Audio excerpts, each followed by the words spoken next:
Los judíos exigen signos, los griegos buscan sabiduría, pero nosotros predicamos a Cristo crucificado, escándalo para los judíos, necedad para los gentiles. Estas palabras, que son del comienzo de la primera carta de San Pablo a los Corintios y que nos ofrece la liturgia de la palabra de este tercer domingo de Cuaresma, son perennemente actuales. Fijaos en nuestra sociedad y en nuestro mundo. Fijaos en los medios de comunicación social, tanto escritos como del ámbito de la telemática. ¿Qué noticia buscan en la Iglesia? ¿Qué quieren que se les predique del Evangelio? ¿Acaso no se está repitiendo este texto de Pablo a los Corintios, en donde se nos dice que unos piden signos, es decir, milagros, y otros buscan sabiduría, es decir, la elocuencia que agrada al oído, pero deja frío el corazón? Y en cambio, ¿con qué nos encontramos? Nos encontramos con que precisamente el Señor es para nosotros aquel que tiene palabras de vida eterna. Fijaos, lo hemos repetido varias veces en el Salmo internacional. Señor, tú tienes palabras de vida eterna. Lo hemos repetido 4 veces. Tiene el Señor para ti y para mí, en el seno de la comunión de la Iglesia, tiene esas palabras de vida eterna, palabras que nos curan, palabras que nos transforman. Fijaos, un eco de esas palabras del Señor la encontramos en la primera lectura. Es un texto antiquísimo del libro del Éxodo, uno de los libros, de los 5 libros primeros de la Biblia, que es común a toda la tradición judeocristiana. Se nos ofrecen las 10 palabras, como dicen los expertos, 10 palabras, porque son 10 términos en hebreo que traducen lo que nosotros hemos entendido desde niños por los 10 mandamientos. 10 mandamientos que son palabra de Dios. Una palabra de Dios incita en el corazón natural de todo ser humano. Porque cuando nosotros repasamos los mandamientos, los preceptos, la ley del Sinaí, que el Señor entrega a Moisés, cuando la leemos despacio, cuando intentamos meditarla con la inteligencia del corazón, nos damos cuenta, hermanas y hermanos míos, que coinciden con esas ansias profundas que brotan del corazón humano. Por eso están muy relacionadas con eso que llamamos nosotros la ley natural y que algunos, evidentemente, la niegan su existencia. Tú tienes palabras de vida eterna. Unas palabras que transforman nuestro corazón, unas palabras que sintetizan el amor de Dios. Y fijaos, esas 10 palabras, esos 10 mandamientos, lo hemos aprendido en el catecismo. ¿Os acordáis? Nos decía el viejo catecismo, que sigue siendo actual. Estos 10 mandamientos se encierran en 2: amar a Dios y al prójimo como a uno mismo. Es la síntesis. Pero la síntesis tiene como una clave, como una perla brillante, hermosa, que de alguna manera cierra y sintetiza esas 10 palabras, esos 10 mandatos de la ley de Dios, que es el amor misericordioso del Señor. Fijaos, si leemos el texto del Éxodo y lo volvemos a repasar, hay una frase que puede pasar desapercibida.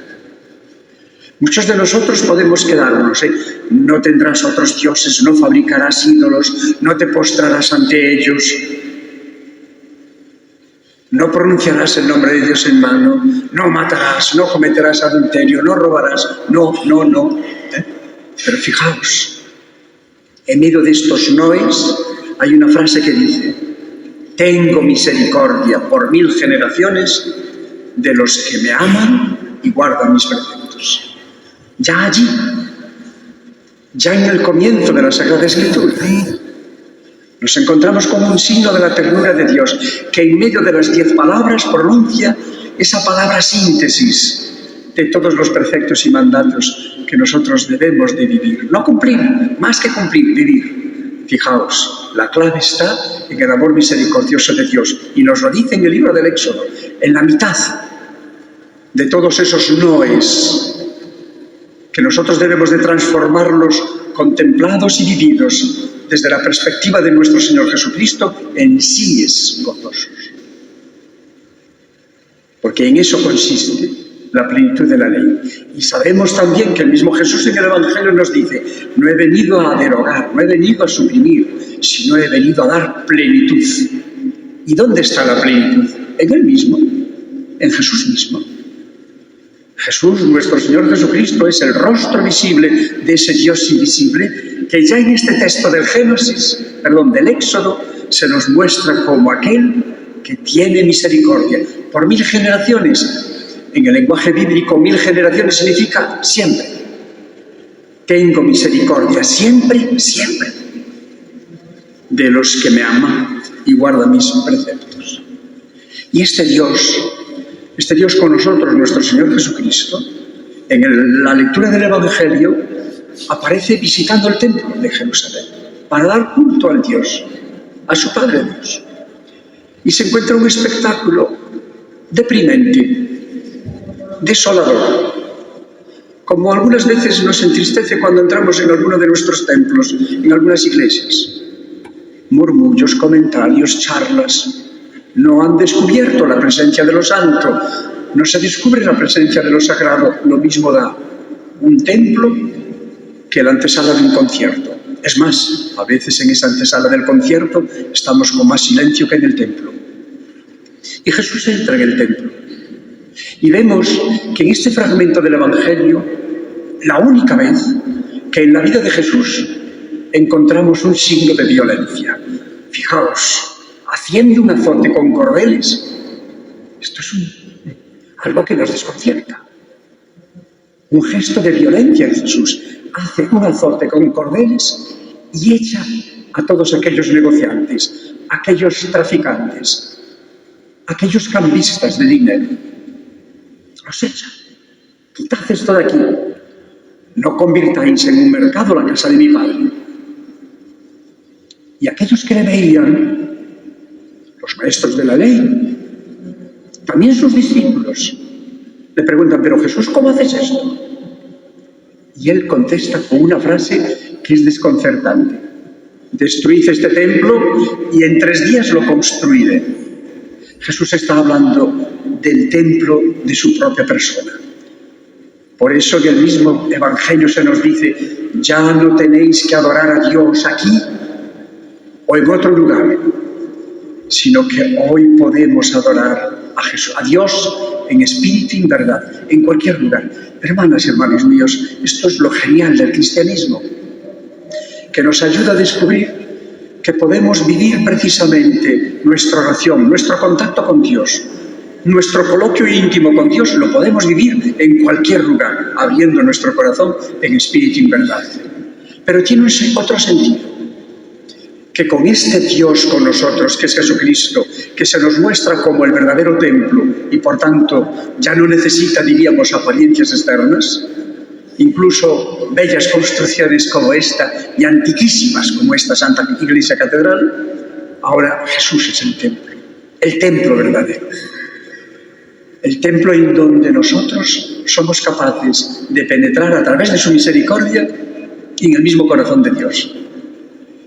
Y con este templo, que es el mismo Jesucristo, nos está hablando de que cada uno de nosotros somos templo de Jesús, templo de Dios. ¿No sabéis, nos dirá el apóstol Pablo, no sabéis que sois templos de Dios y que el Espíritu de Dios habita en vosotros y que por tanto nos pertenecéis? Y añade: glorificad a Dios en vuestro cuerpo. Qué hermoso es esto. Y después algunos y algunas acusan a la Iglesia, al cristianismo, de que es siempre negativo con respecto a la realidad material o a la realidad corpórea. ¿Quién tiene una teología y una filosofía tan positiva con respecto a la realidad corporal, humana? Y hay otra idea, y con ello termino. Jesús habla también de otro templo que construye Él y que surge a través de su pasión, muerte y resurrección. Es el templo de la Iglesia. Es el nuevo templo, un templo que no tiene fronteras, un templo que hoy nos reunimos precisamente en este lugar tan hermoso y en muchos lugares de nuestra diócesis y en muchos lugares del mundo, pero podemos tener la certeza de que en muchos lugares no se reúnen en un templo como este, un poco frío, eso sí, pero no tan hermoso como este, ni tan antiguo. Algunos celebrarán la Eucaristía al aire libre, otros en medio de ruinas, como en esos lugares en donde hay tanta guerra y tanta miseria. Es el templo de la Iglesia cuyo rostro somos nosotros los bautizados. Es verdad que cuando nosotros que somos Iglesia y vivimos en la Iglesia y queremos a la Iglesia, nos encontramos con el rostro de algunos miembros de la Iglesia corruptos que nos escandalizan y nos duelen por sus comportamientos innombrables, sentimos un dolor profundo. E incluso, sin querer hacer justicia, nos entra la tentación de coger una fusta, unos cordeles, y echarlos del templo diciendo: quitad de ahí, no convirtáis la casa de Dios en todo esto. Hermanas, hermanos míos, estamos en el tercer domingo de Cuaresma. Y la idea fundamental, o las dos ideas fundamentales que se desprenden de la palabra de Dios es: repasemos y vivamos esas 10 palabras, los 10 mandamientos en nuestra vida, cómo los vivimos. Y si hacemos una evaluación y nos sale positiva, negativa, seguramente, como me sale a mí, como nos sale a muchas veces a cada uno de nosotros, no perdamos la esperanza. Recordemos esta frase del mismo libro del Éxodo que nos recuerda el Señor: tengo misericordia siempre de los que me aman y guardan mis preceptos. Y esos preceptos vividos desde la realidad de un templo nuevo, que es Jesucristo, de una realidad nueva, de una familia nueva, que es la Iglesia, y desde una perspectiva nueva, que somos cada uno de nosotros, templo vivo del Espíritu de Dios. Que el Señor nos ayude a vivir estos propósitos a lo largo de esta tercera semana de Cuaresma, acercándonos ya al tiempo de la Pascua. Que así sea.